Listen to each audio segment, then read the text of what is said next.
नमस्कार तथा सुप्रभात। उज्यालो रेडियो नेटवर्कसँगै उज्यालो अनलाइन र मोबाइल एप्लिकेशनबाट एकसाथ प्रसारण भइरहेको काया कैरनमा तपाईंलाई साथी मदन पौड्यालसँगै दिपातिमल सिन्हाको स्वागत छ। आज 2079 साल पुष 4 गते सोमबार, पुष कृष्ण पक्षको एकादशी तिथि, सन् 2022 डिसेम्बर 19 तारिक।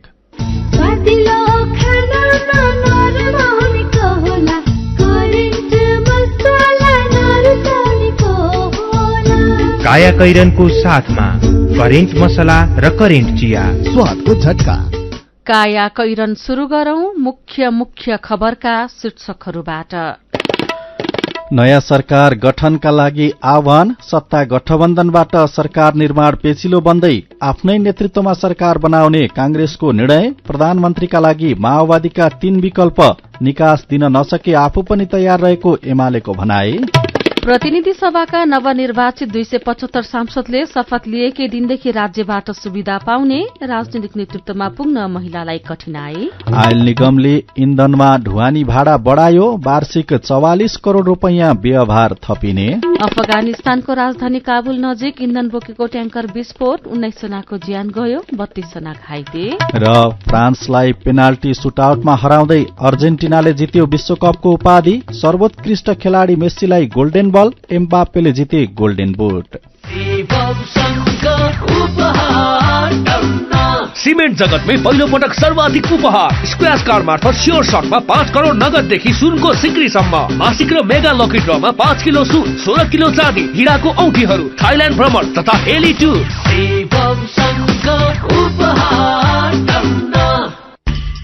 थोरै बचत धेरै कायदा, बीमाका छन् फाइदा। सरकारी स्वामित्व र बीमाको क्षेत्रमा विश्वसनीय नाम राष्ट्रिय बीमा संस्थान। जीवन बीमाका लागि आजै राष्ट्रिय बीमा संस्थान रामशाहपथ काठमाडौँ वा नजिकैको शाखामा सम्पर्क गरौं। होइन हो दाजु भाउजू, खुसी हुँदै कस्तो नाचे। हामीलाई त तेरा भन्दा धेरै सुविधा, मुक्तिनाथ आशीर्वाद बचत खाता खोलेर।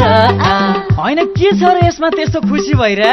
सर्वाधिक ब्याज दर, निशुल्क डेबिट कार्ड छ यसमा, मोबाइल ब्याङ्किङ अनि गजबको बिमा। खातामा बिमा हो नि, अब खुसीको छैन कुनै सीमा। बचत खातामा 1 करोड़ 1 लाखसम्मको बिमा।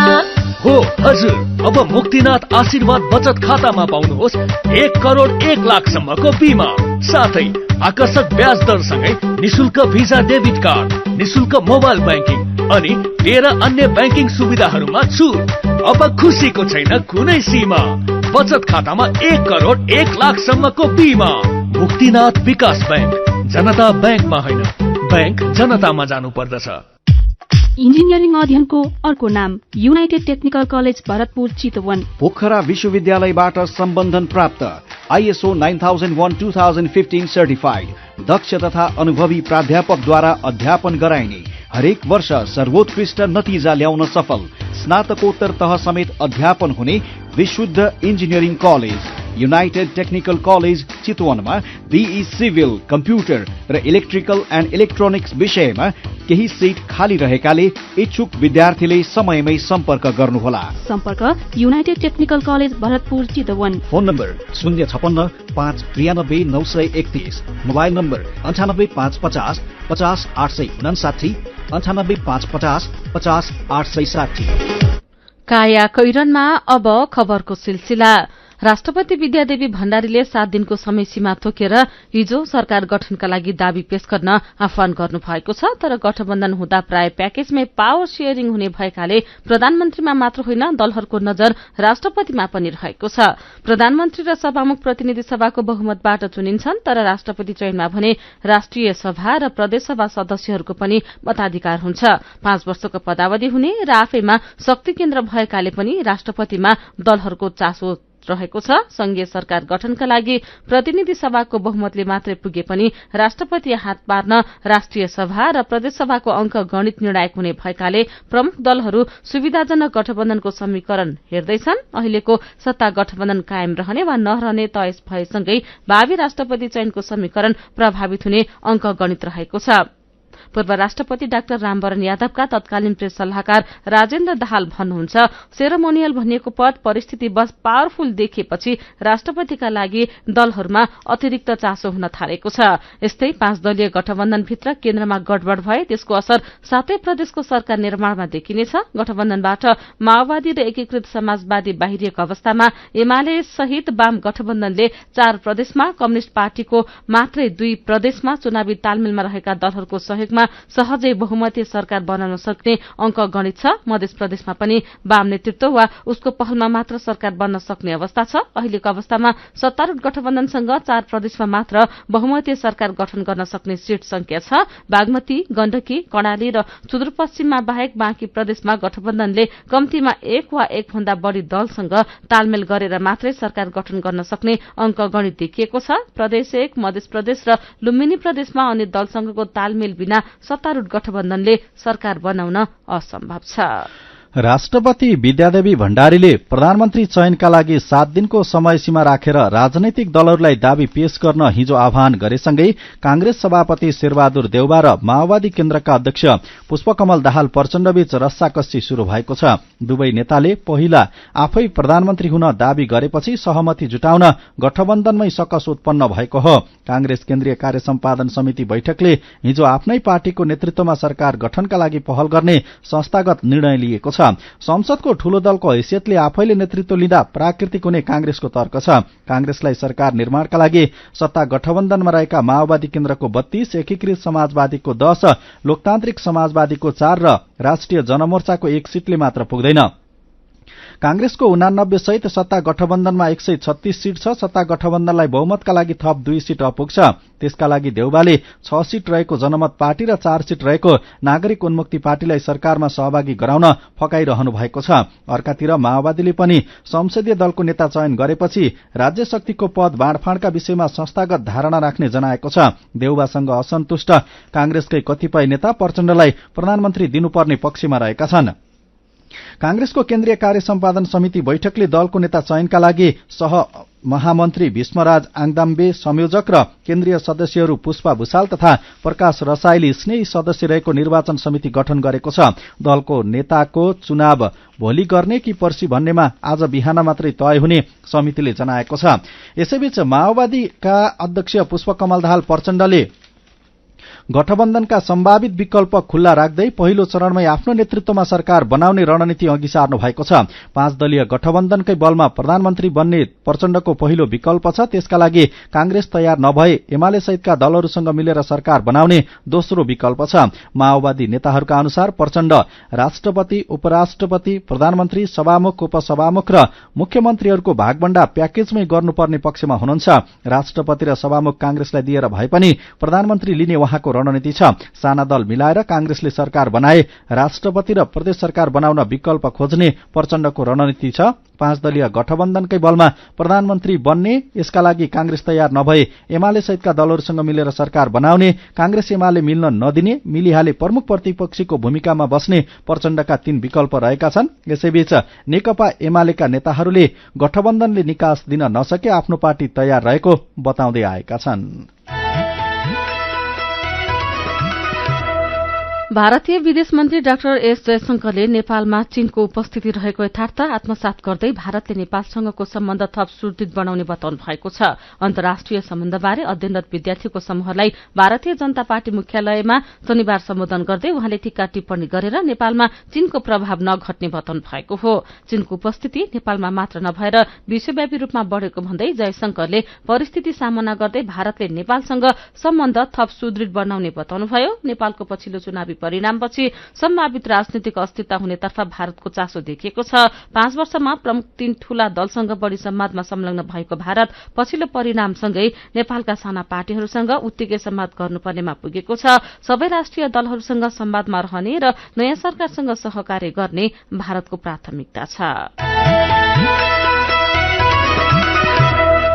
प्रतिनिधि सभाका नवनिर्वाचित 275 सांसदले शपथ लिएकै दिनदेखि राज्यबाट सुविधा पाउने भएका छन्। शपथपछि मात्र नयाँ सरकार गठन प्रक्रिया अघि बढ्ने भएकोले शपथ गराउन तयारी थालिएको संसद सचिवालयका प्रवक्ता रोजनाथ पाण्डेले जानकारी दिनुभयो। संवैधानिक व्यवस्था अनुसार संसद बैठक समेत पुसभित्रै बसिसक्नु पर्नेछ। नयाँ संसदलाई शपथको दिन कानूनको संग्रह, डायरी, झोला, कलम, शपथ राख्ने फाइल दिइनेछ। विगतमा दाताहरूको सहयोगमा झोला दिने गरिएकोमा यसपालि दाता गुहारिएको छैन। सांसदलाई दिने डायरी छुट्टै छापिएको छ। सांसदलाई मासिक अतिथि सत्कार भत्ता पनि दिइनेछ। सांसदले निजी सचिवालयका लागि कर्मचारी सुविधा पनि पाउनेछन्। सांसदको कोठा व्यवस्थापन गर्न सुरुमै फर्निचरको एकमुष्ट पैसा उपलब्ध गराउने कानूनी व्यवस्था छ। सांसदहरूले तलब बापत मासिक 66,070 पाउनेछन्। काठमाडौँ उपत्यकामा घर नभएका हरेक सांसदले घरभाडा बापत मासिक 18,000 रुपियाँ पाउनेछन्। घर हुने सांसदले भने घर मर्मत सम्भार बापत मासिक 8,000 रुपियाँ पाउनेछन्। मासिक तलब 66,070, स्वकीय सचिवको तलब 42,000, विशेष भत्ता 1,000, फोन, इन्टरनेट, पत्र पत्रिका 3,000, घर नहुनेलाई आवास 18,000, घर हुनेलाई मर्मत खर्च 9,000, फर्निचर एकमुष्ट 15,000, बिजुली पानी 2,000, अतिथि सत्कार 1,000 रुपियाँ पाउनेछन्। यसैबीच निर्वाचन आयोगले प्रतिनिधि सभा तथा प्रदेशसभाका समानुपातिक सांसदलाई निर्वाचित भएको प्रमाणपत्र वितरण गरेको छ।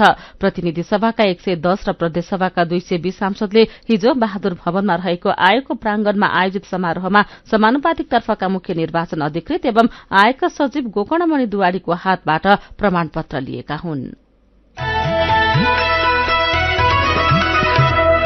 काया कैरनमा रिपोर्टसँगै खबरहरू बाँकी नै छन्, सुन्दै गर्नुहोला।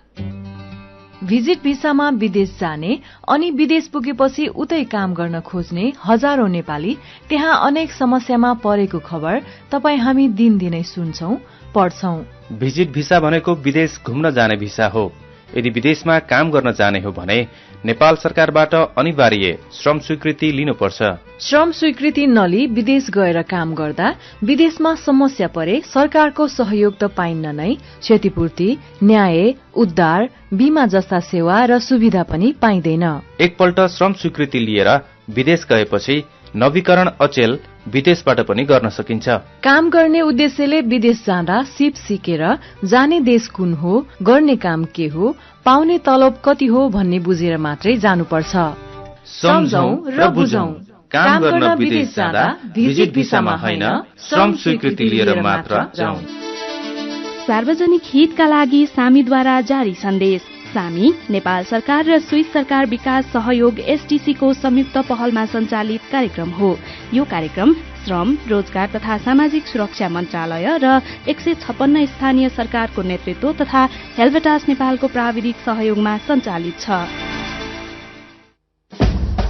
राप्ती इन्जिनियरिङ कलेज घोराही दाङको विद्यार्थी भर्ना सम्बन्धी सूचना। स्थापनाको पहिलो ब्याचमै इन्जिनियरिङ कार्यक्रमतर्फ पोखरा विश्वविद्यालय प्रथम तथा बीसीए तर्फ 5औं ब्याचमा गोल्ड मेडल प्राप्त गर्न सफल लुम्बिनी प्रदेशकै उत्कृष्ट आईएसओ सर्टिफाइड यस कलेजमा बीई सिभिल र बीसीए कार्यक्रममा भर्ना खुलेकाले इच्छुक विद्यार्थीले तुरुन्त सम्पर्क गर्नुहोला। सम्पर्क Rapti engineering college Ghorahi Dang, phone 082 562 601, 98 578 35 990, 98 578 31 684। 3 वर्षे diploma in computer engineering, pre diploma in civil, survey अमिन र इलेक्ट्रिकल इन्जिनियरिङमा केही सिट खाली रहेकाले अध्ययन गर्न इच्छुक विद्यार्थीले छिटो सम्पर्क गर्नुहोला।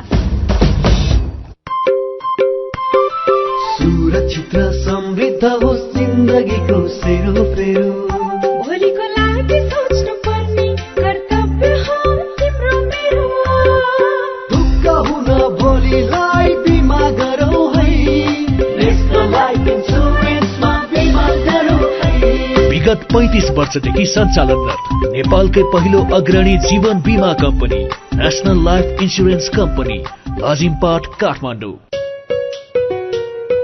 खुसी कसरी खुसी हुन्छ जब बढ्ने छैन कोही, आफ्नो भन्दैमा आफ्नो हुन्न सम्पर्कमा बस्या खै। सम्पर्कका लागि बलियो आधार नेपाल टेलिकम हो राष्ट्रकै सञ्चार। सम्पर्कको आधार राष्ट्रको सञ्चार नेपाल सक्छ। नेपाल टेलिकम, राष्ट्रको सञ्चार। विदेशबाट आइएमई गरेको पैसा सिधै तपाईको मोबाइलमा लिन मिल्छ। अहिलेको अवस्थामा बाहिर गएर पैसा निकाल्न त्यति सजिलो छैन। त्यसैले आफ्नो मोबाइल निकाल्नुहोस्, आइएमई पे डाउनलोड गर्नुहोस् अनि घर बसी बसी आफ्नो रकम प्राप्त गर्नुहोस्। विदेशबाट आइएमई गरेको रकम प्राप्त गर्न आफ्नो मोबाइल फोनमा आइएमई पे डाउनलोड गर्नुहोस्। अब आइएमई गरौँ, आइएमई पे मा प्राप्त गरौँ सजिलै। नेपाल बैंकको डबल धमाका, सबलाई हुन्छ फाइदा। पाइन्छ 2 गुणा प्रतिफल मात्र, 5 वर्ष 9 महिना 29 दिन। नेपाल बैंक डबल धमाका मुद्दती खाता हुन्छ सावा रकम दब्बर 5 वर्ष 9 महिना 29 दिनमा। साथै नेपाल बैंक डबल धमाका रेमिट्यान्स मुद्दती खाता पाइन्छ सावाको 2 गुणा रकम 5 वर्ष 5 महिनामा। समय सँगै अघि बढ्दै नेपाल बैंक लिमिटेड, नेपालको पहिलो बैंक। उज्यालो रेडियो नेटवर्कसँगै उज्यालो अनलाइन र मोबाइल एप्लिकेशनमा प्रसारण भइरहेको काया कैरनमा तपाईंलाई फेरि स्वागत छ। यतिन्जेल हामीले नयाँ सरकार गठनका लागि आह्वान, सत्ता गठबन्धनबाट सरकार निर्माण पेचिलो बन्दै आफ्नै नेतृत्वमा सरकार बनाउने कांग्रेसको निर्णय, प्रधानमन्त्रीका लागि माओवादी केन्द्रका 3 विकल्प, निकास दिन नसके आफू पनि तयार रहेको एमालेको भनाई, प्रतिनिधि सभाका नवनिर्वाचित 275 सांसदले शपथ लिएकै दिनदेखि राज्यबाट सुविधा पाउने, राजनीतिक स्थिरताप्रति दिल्लीमा चासो लगायतका खबर प्रस्तुत गर्यौं। अब बाँकी प्रसंग। महिलालाई विभूषित गर्ने नाम र उपनाम धेरै छन्। कसैले जननी भन्छन्, कसैले सृष्टिकर्ता, कसैले आधा आकाश त कसैले संसारको सर्जक। तर जसले जे भने पनि यथार्थ चाहिँ उदेक लाग्दो छ। धेरै क्षेत्रमा महिलाहरू पछाडि पारिएका छन्। राजनैतिक नेतृत्वमा पुग्न महिलालाई ठूलै संघर्ष गर्नुपर्छ। चुनावमा पनि उनीहरूले सम्मानजनक स्थान पाएका छैनन्। निर्वाचित उनीहरूको संख्या झनै कम छ। महेश गेवालीको रिपोर्ट। 753 वटा पालिकामा 35,000 जना जनप्रतिनिधि छन्। त्यसमध्ये जम्मा 13 जना महिला मेयर तथा 12 जना महिला गाउँपालिका अध्यक्षमा निर्वाचित भएका छन्। एक त दलहरूले महिलालाई उम्मेद्वार बनाउन नै आनाकानी गरे। उम्मेदवारी दिएका मध्ये धेरैले पराजय भोगे। संविधान र कानूनमा महिला सहभागितालाई निकै महत्व दिए पनि व्यवहारमा भने यसको कार्यान्वयन फितलो छ। नेपालको संविधान 2072 को धारा 37 को उपधारा 4 अनुसार राज्यका सबै निकायमा महिलालाई समानुपातिक समावेशी सिद्धान्तका आधारमा सहभागी हुने हक छ। तर संविधानको यो व्यवस्था पूर्ण कार्यान्वयनमा आएको छैन। काठमाडौँको शंखमूल बस्ने बुटोल उपमहानगरपालिकाकी रेबिका घिमिरे। महिला सहभागिताका लागि चाहिँ नेपालमा बनेका यी सबै व्यवस्थाहरू चाहिँ कता कता महिलाको लागि भनेर बनाउनलाई मात्रै बनेको हुन् कि साँच्चै यसलाई चाहिँ इम्प्लिमेन्ट गरिएका छन् कि छैनन्, हैन? उनीहरूलाई चाहिँ लु तिमीहरूलाई चाहिँ यति गरी खान दिएको भनेर मात्रै छुट्याइएको हो कि कुरामा चाहिँ एउटा प्रश्नवाचक चिन्ह पनि छ। पालिकाको नेतृत्व मात्र होइन, वडामा पनि समस्या उस्तै छ। हरेक वडामा महिला जनप्रतिनिधि अनिवार्य गरे पनि महिलाको नेतृत्व निकै कम छ। 6,677 जना वडाध्यक्ष मध्ये जम्मा 69 जना मात्रै महिला वडाध्यक्ष छन्। धेरै महिला त वडा सदस्यको पदमै सीमित छन्। कोटा पुर्याउनको लागि मात्रै महिलालाई उम्मेद्वार बनाउने गरेका कारण उनीहरू नेतृत्वमा पुग्न पाउँदैनन्। काठमाडौँको कोटेश्वर बस्ने रौतहटको गरुड नगरपालिकाका राजीव कुमार प्रजापति। मुख्य चाहिँ डिसिजन मेकिङ प्रोसेसमा अहिले संलग्न भएको छैन। कोटा सिस्टम मात्र प्रतिनिधित्व पाइरहेको छ। सर्वोच्चमा पनि हेरौँ मात्र 3वटा त्यो पनि कोटा दिएको छ। मन्त्री परिषदहरूमा ठूलो ठूलो मन्त्रालयमा अहिले पनि महिला पुगेको छैन। त्यहाँनिर महिलाको प्रतिनिधित्वको कमी छ। महिलाहरूलाई दबाइएको छ। संविधानले न्यूनतम 33% महिला सहभागिताको ग्यारेन्टी गरेको छ। तर हाम्रो राजनीतिक नेतृत्वदेखि हरेक निकायमा महिलालाई 33% भन्दा धेरै अधिकार दिनै हुन्न भन्ने जस्तो गर्छन्। नेतृत्व पाएका ठाउँमा महिलाले उदाहरणीय काम गरेर देखाएका छन्। महिलाले नेतृत्व लिएका सरकारी कार्यालयमा सुशासन हुने गरेको र भ्रष्टाचार कम हुने गरेको विभिन्न अध्ययनले देखाएकै छन्। संविधान र प्रणाली फेरिएकाले अब व्यवहार र प्रवृत्ति फेर्नुपर्ने बताउनुहुन्छ नुवाकोटकी उपासना अधिकारी। गरिरहेको छैन भन्ने कुरा होइन, तर जति सुनिश्चित गर्यो त्यति चाहिँ लागू भएन। त्यो अनुसारको प्रतिफल चाहिँ प्राप्त भएन, किनभनेदेखि थ्योरिटिकल भयो, प्र्याक्टिकल भएन। यसपालिको प्रतिनिधि तथा प्रदेश सभा सदस्य चुनावमा पनि 9% महिला निर्वाचित भएका छन्। प्रत्यक्ष निर्वाचन प्रणालीमा पुरुषलाई प्राथमिकता दिएर महिलालाई समानुपातिक प्रणालीमा सीमित गर्न खोजेको धेरै महिलाको गुनासो छ। त्यही समानुपातिकमा पनि दल र नेताहरूले नजिकका मान्छे र आफन्तलाई मात्रै समावेश गरेको गुनासो छ। यसरी हेर्दा चारैतिरबाट महिलालाई वञ्चित पार्न खोजेको जस्तो देखिन्छ। व्यवस्था बदलिए पनि सोच बदल्न नसक्दा समस्या भएको हो भन्नुहुन्छ महिला अधिकार कर्मी दुर्गा शोभ। ग्यारेन्टीको कुरा चाहिँ लेखियो तर त्यो कुरा कार्यान्वयन हुन सकेको छैन। न मन्त्रीमण्डल गठन गर्दाखेरि हुन्छ न कुनै पनि राजनीतिक नियुक्ति गर्दाखेरि। अब त्यो व्यवस्था नभएको भए सायद त्यो पनि पुरुषहरूले बरु 1-2 जना नामका लागि महिलालाई ल्याउँथ्यो होला नि, त्यो सबै पुरुषले खान्थे के। त्यसैले के हुन्छ भने महिला पुरुष भनेका समान हैसियत राख्ने नागरिक हुन्। कायाकैरनमा मेरो पनि भन्नु छ र कार्टुनसँगै खबरको सिलसिला बाँकी नै छ, सुन्दै गर्नुहोला। एचआईभीका बारेमा खुलेर कुरा गरौं। सँगै बस्दा, खाँदा, पढ्दा र सँगै खेल्दा कुनै कीरा वा लामखुट्टेले टोक्दा एचआईभी सर्दैन। हात मिलाउँदा, अंकमाल गर्दा तथा चुम्बन गर्दा, एउटै चर्पी प्रयोग गर्दा र अरूको लुगा लगाउँदा एचआईभी सर्दैन। समयमै उपचार गरेमा एचआईभी संक्रमित पनि स्वस्थ व्यक्ति सरह बाँच्न सक्छन्। त्यसैले नियमित औषधिको सेवन गरौं र स्वस्थ जीवन बाँचौं। एचआईभी को औषधि एआरभी हरेक सरकारी अस्पतालमा निशुल्क पाइन्छ। एचआईभी संक्रमितहरू अरू भन्दा भिन्न होइनन् भन्ने कुरा बुझौं र समान व्यवहार गरौं। एचआईभी संक्रमितहरूमाथि हुने भेदभावको अन्त्य गरौं। Nepal youth foundation, 12+ Lumbini plus र मकवानपुर महिला समूह। यो नानीको गालैमा कालो कोठी रहेछ। नक्कले बुढा। के को नक्कले भन्थ्यो ए बुढी? दृष्टि आई केन्द्रमा गएर मोतीबिन्दुको अपरेसन गरेपछि जता हेरो त्यतै झलमल्ल देख्छु। कति सजिलो। दृष्टि आई केन्द्रमा मोतीबिन्दुको उपचार गर्दा न सुई लाउनु पर्यो, आँखामा पट्टी त लाउनु परेन। ढुक्क हुनुहोस्, सुई नि लाउनु पर्दैन अनि पट्टी पनि। दृष्टि आँखा केन्द्र कलंकीमा बिना इन्जेक्सन प्रत्येक दिन मोतीबिन्दुको शल्यक्रिया गरिन्छ। दृष्टि आँखा केन्द्र, फोन नम्बर 0152243552 52243553। सबैका लागि दृष्टि, सधैँका लागि दृष्टि। दृष्टि आँखा केन्द्र कलंकी। मेरा छोराछोरीको सपना अन्तर्राष्ट्रिय स्तरको उच्च शिक्षा। म पनि यस्तै चाहन्छु। मलाई विश्वास छ हाम्रो सपना र चाहनालाई पूरा गर्छ नेपाल जापान सेवा सेन्टरले। हजुर, उच्च शिक्षाको लागि जापानको जुनसुकै सिटीमा अध्ययन गर्न र जापानिज भाषा सिक्नको लागि हामी तपाईको साथमा छौं। सम्पर्क नेपाल जापान सेवा centre, Nagpokhari, Kathmandu. Phone number 4428 242 4428 242। Come once, you will certainly be benefited. Ujyalo radio network मार्फत देशभरिका विभिन्न एफएम स्टेशन तथा उज्यालो अनलाइन र मोबाइल एप्लिकेशनमा प्रसारण भइरहेको कायाकैरनमा तपाईंलाई फेरि स्वागत छ।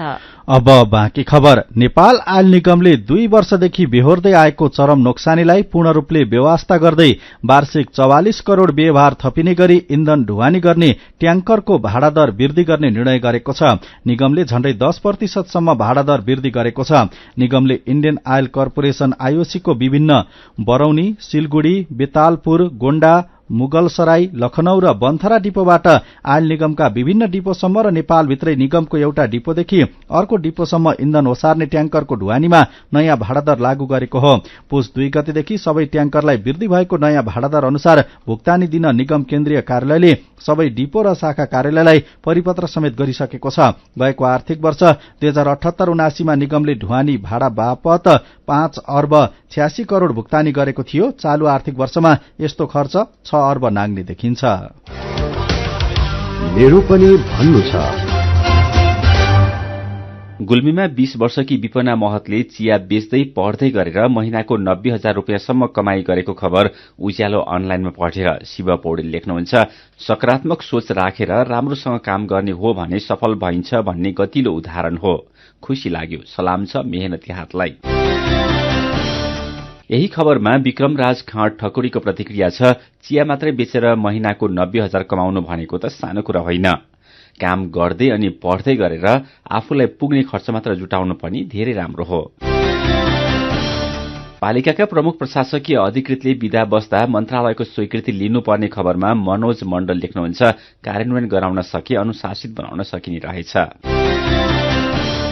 अनि विदेशमा पढ्न जाने नेपालीले 4 महिनामा 22 अर्ब 61 करोड़ रुपियाँ खर्च गरेको खबरमा रामबहादुर भुजेल र राजेन्द्र घिमिरेले लेख्नु भएको छ। आफ्नै देशमा गुणस्तरीय शिक्षा र रोजगारीको अवसर भएको भए अनि राजनीतिबाट विद्यार्थी र शिक्षक अलग भएको भए विदेश जान पर्दैन थियो होला। देशको पैसा पनि बच्थ्यो अनि दक्ष युवा पनि स्वदेशमा नै रमाउने थिए। विचारका लागि तपाईलाई धन्यवाद। मेरो पनि भन्नु छ। मेरो पनि भन्नु छ प्रस्तुत गर्दै हुनुहुन्थ्यो साथी भोजेन्द्र बस्नेत। काया कैरनमा अब विदेशको खबर। अफगानिस्तानको राजधानी काबुल नजिक इन्धन बोकेको ट्याङ्कर विस्फोट हुँदा 19 जनाको ज्यान गएको छ। काबुलको उत्तरी भागमा रहेको एक सुरुङमा इन्धन बोकेको ट्याङ्कर विस्फोट भएको थियो। घटनामा 32 जना घाइते भएका छन्। उनीहरूलाई उद्धार गरी उपचारका लागि अस्पताल भर्ना गरिएको समाचार संस्था एपीले जनाएको छ। अब खेल खबर। फ्रान्सलाई पेनाल्टी सुटआउटमा हराउँदै अर्जेन्टिनाले फिफा विश्वकप फुटबल 2022 को उपाधि जितेको छ। कतारको लुसेल मैदानमा भएको रोमाञ्चक खेलमा अर्जेन्टिनाले फ्रान्सलाई पेनाल्टी सुटआउटमा 4-2 गोलले हरायो।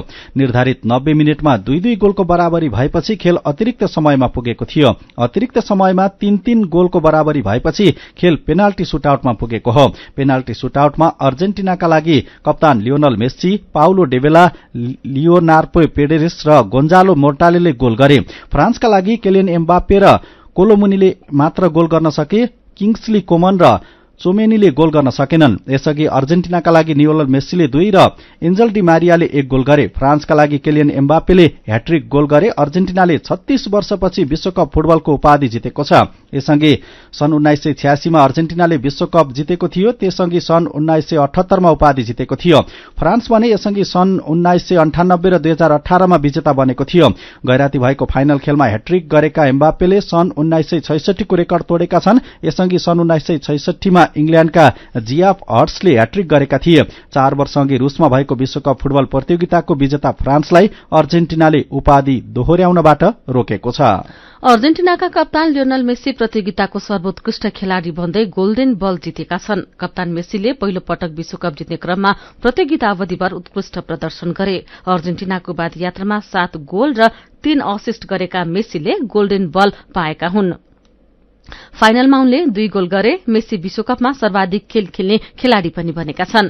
प्रतियोगितामा फ्रान्सका किलियन एम्बाप्पेले सर्वाधिक गोलकर्ता बन्दै गोल्डन बुट र सिल्भर बल प्राप्त गरे। एम्बाप्पेले यो विश्वकपमा 8 गोल गरे। क्रोएशियाका लुका मोड्रिचले ब्रोन्ज बल जितेका छन्। अर्जेन्टिनाका गोलरक्षक एमिलियानो मार्टिनेजले फिफा विश्वकप कतार सन् 2022 मा गोल्डन ग्लोब अवार्ड जितेका छन्। फाइनल खेलसँगै कतार विश्वकप फुटबल पनि सकिएको छ।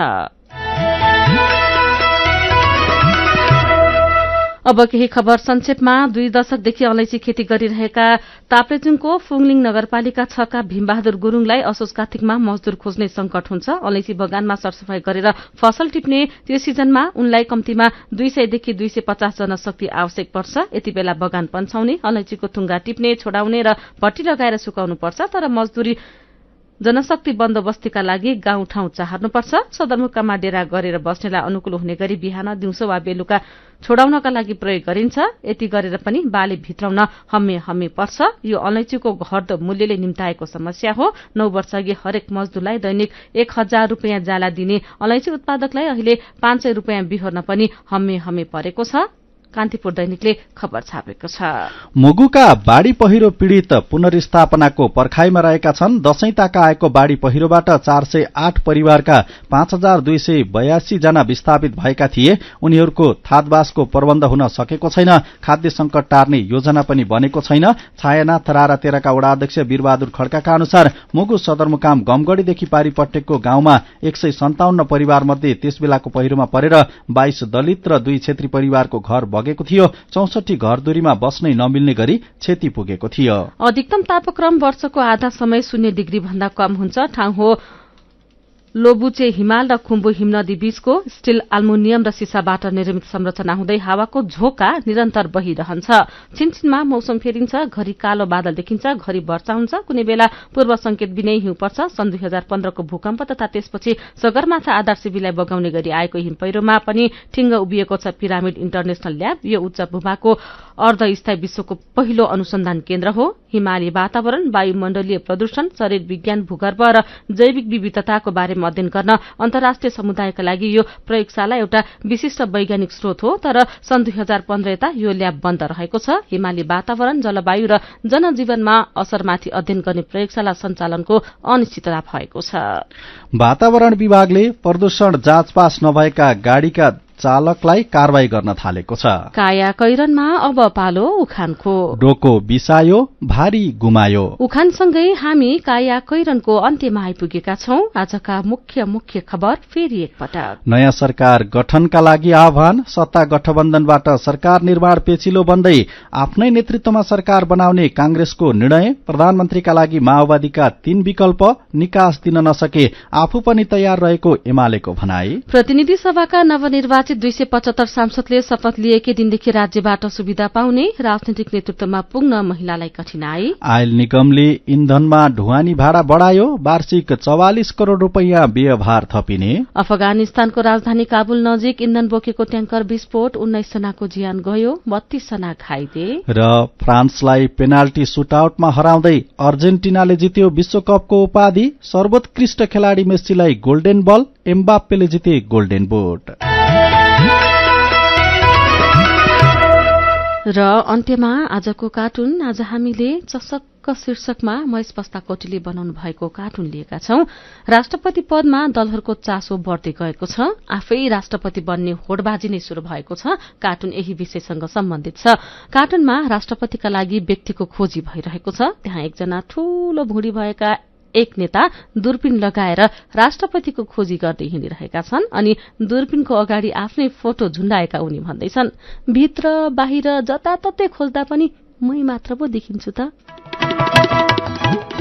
आजको काया कैरन सकिएको छ। उज्यालो मोबाइल र अनलाइनमा प्रसारण भइरहेका रेडियो र अनलाइनका सामग्री भाइबरमा पनि उपलब्ध छन्। काया कैरनबाट प्राविधिक साथी प्रवीण श्रेष्ठसँगै हामी पनि बिदा माग्छौं। धुवा धुलोसँगै मौसमी फ्लूबाट जोगिन घर बाहिर निस्कँदा मास्क लगाउन नबिर्सौं। नमस्कार।